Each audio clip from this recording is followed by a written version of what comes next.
Me, when I see people on Twitter saying Jamie Vardy can't outperform his expected goals in the current run of fixtures. Oh, let's just hold on.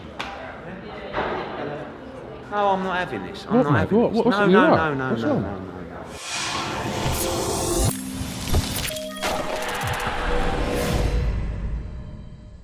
What's up, guys, and welcome to FPL Today. I'm the man in the know, J&O, and welcome to my team for Gameweek 11, the preview, where I go over the transfers I'm considering making for this weekend's round of fixtures to hopefully improve my rank and get into the 1 million club.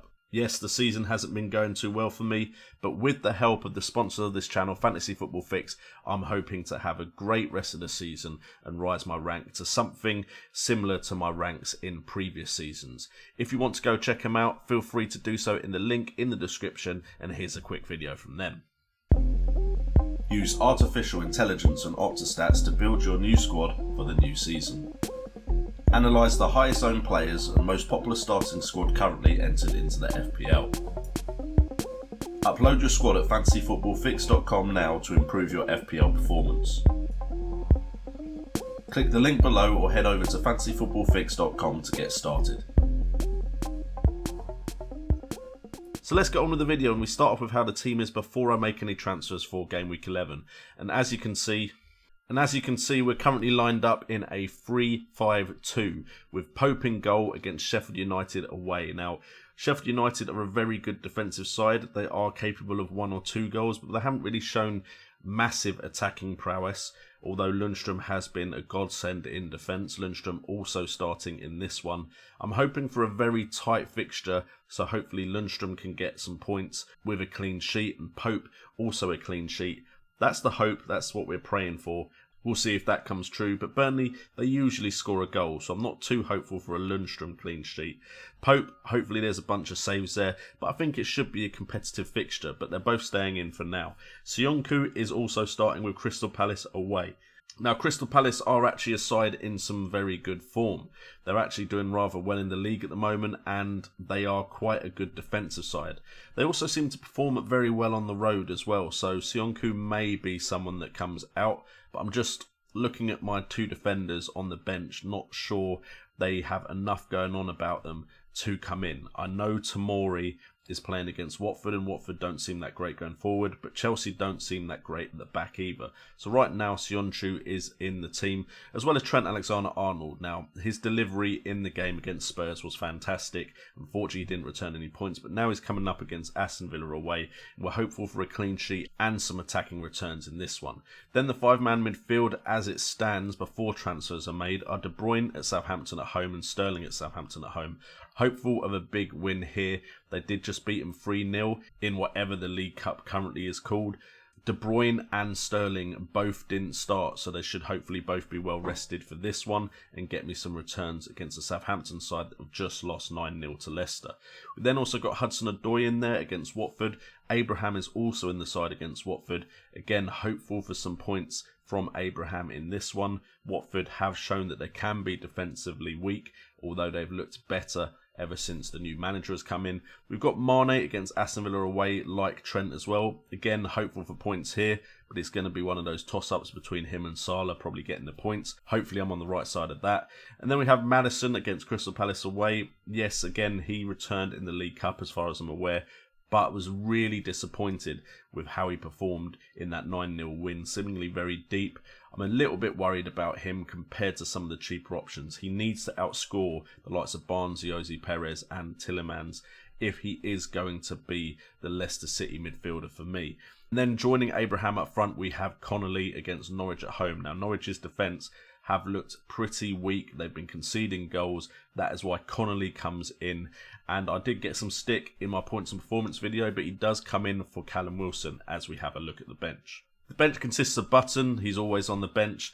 I'm tempted to go to Ryan because he seems to be able to get save points and bonus points no matter how many goals go past him. We then got Wilson against Man United at home. Now, it's very possible Wilson does score in this one, but with Man United's defence looking pretty decent to me, I'm not too hopeful, especially with his underlying stats against 2 weak opponents being so bad. I'm not very tempted by Callum Wilson at the moment, and he is someone I'm considering transferring out, which I did mention in the points of performance video. Tomori is also on the bench against Watford away. There's the potential I swap him for Söyüncü. We'll see about that. And then Rico, again, I feel like with Martial back in the side, Man United will get a goal in this one. Again, Rico's capable of attacking returns, but he's last on the bench for now.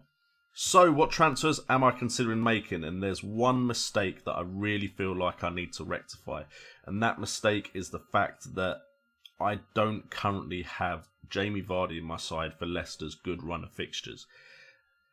I'm disappointed in myself. I, like a lot of managers, realised Leicester City had some good fixtures and was very eager to jump on that as they came about. I, for some reason, got so enthralled with other options elsewhere that I kind of forgot that I thought Leicester City were a team I really needed to capitalise on for this run of fixtures. So I went with Maddison, even though in my gut I probably wasn't happy with Maddison against Vardy.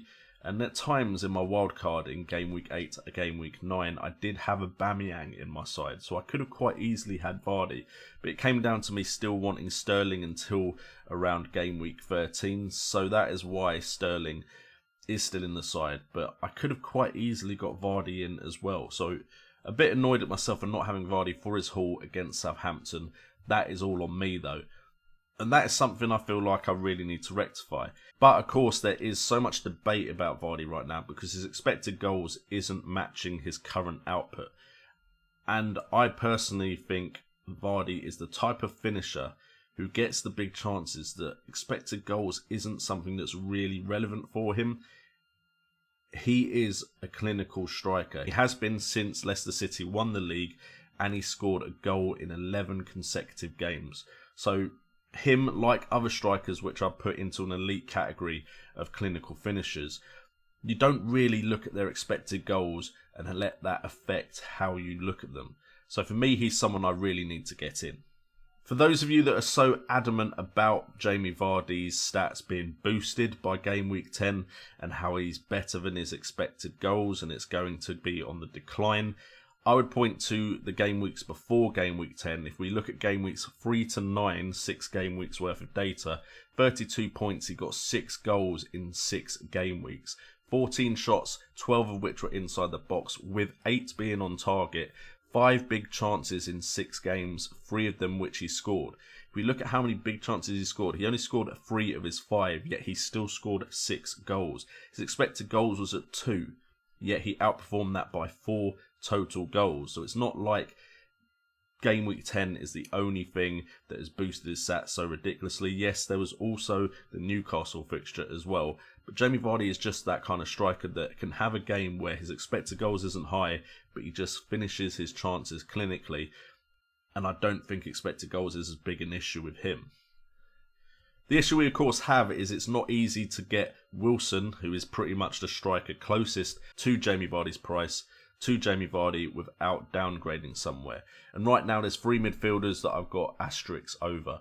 Hudson-Odoi is one because of Pulisic's recent performance. Maddison is another because of his recent performance in a 9-0 win, only getting 1 goal. And also Sterling, I'm starting to float towards not thinking Sterling is necessary from that Man City midfield in comparison to the likes of, say, David Silva, who is significantly cheaper and will give me money to improve my side elsewhere. It would also mean taking a -4 as I don't have a transfer in the bank. And to be honest, the move I'm leaning towards right now would be Maddison downgraded to another Leicester City mid. Now, the midfielders that interest me the most are Tielemans and Harvey Barnes, purely because Jose Perez, yes, did amazing in that Southampton victory, but I'd say that was the first really breakout performance where he looked really good in a Leicester City shirt. Now, I'm definitely keeping an eye on him, and he could be the man to come in this slot in the near future, but right now it's Tielemans and Barnes that I'm looking at. Again, I'm going to look at game weeks 3 to 9 to count out that 9-0 freak Southampton victory for Leicester City, and we have 32 points for Tielemans versus 27 points for Harvey Barnes. We have 2 goals for Tielemans to 1 goal for Harvey Barnes, with 15 shots on goal to Tielemans and 10 for Harvey Barnes. However, Harvey Barnes has had more shots inside the box, 7 to 4. 4 shots on target for Tielemans to 3 for Harvey Barnes. one big chance, which Tielemans did score. Barnes hasn't had a big chance, and expected goals is higher for Tielemans at 1.1 compared to expected goals of Barnes at 0.6. Apologies for the mistake on the graphic there on Tielemans. Moving on to their chance creation, we have 1 assist for Tielemans and 3 assists for Harvey Barnes.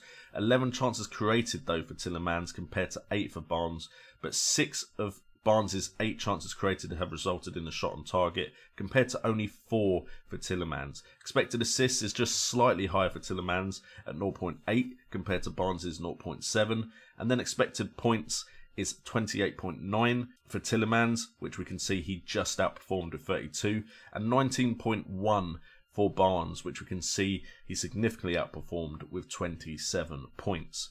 Now, the big issue here for me is Barnes is £0.6 million cheaper, which means Barnes is the one that I can bring in right now to get Jamie Vardy into my squad. Now, the time of recording this move was possible for me. However, when I release this video, I believe Jamie Vardy will go up in price. So, officially, I can announce on the channel for once, instead of announcing on Twitter, I have made my transfers early, which is something very unusual for me. As we can see, a majority of the players stay in the side, but Barnes does come in for Maddison, and then Vardy does come in for Hudson-Odoi. Now, I don't necessarily think Leicester are going to go absolutely ham against Crystal Palace, but I do think Vardy will be a great pick for me in the up-and-coming fixtures. So the move has been made. Captaincy probably will stay on Raheem Sterling, and Mane will probably stay vice-captain, but I'm a lot happier with my Leicester City coverage with Vardy than I was with Maddison. That means Hudson-Odoi is downgraded to the bench and the rest of the bench stays the same. Again, Tomori may come in for Siyunchu, but that is my side unless something really big changes, most likely for game week 11. So for those of you that say I announced my team too late, there you go. I'm announcing it 2 days early, so hopefully that is appreciated. Anyway guys, I want to say thank you so much for tuning into the channel today. Hope you have enjoyed the video and hope I have helped you with some of your analysis of Leicester City, where most of my analysis was focused for this video. If you have enjoyed the video, please do hit that like button, subscribe and hit that notification bell. Hopefully you have a great Halloween if you are celebrating it tonight, if this is out on Thursday. I've been JNO, this has been FPL Today, and remember, it's all about the game.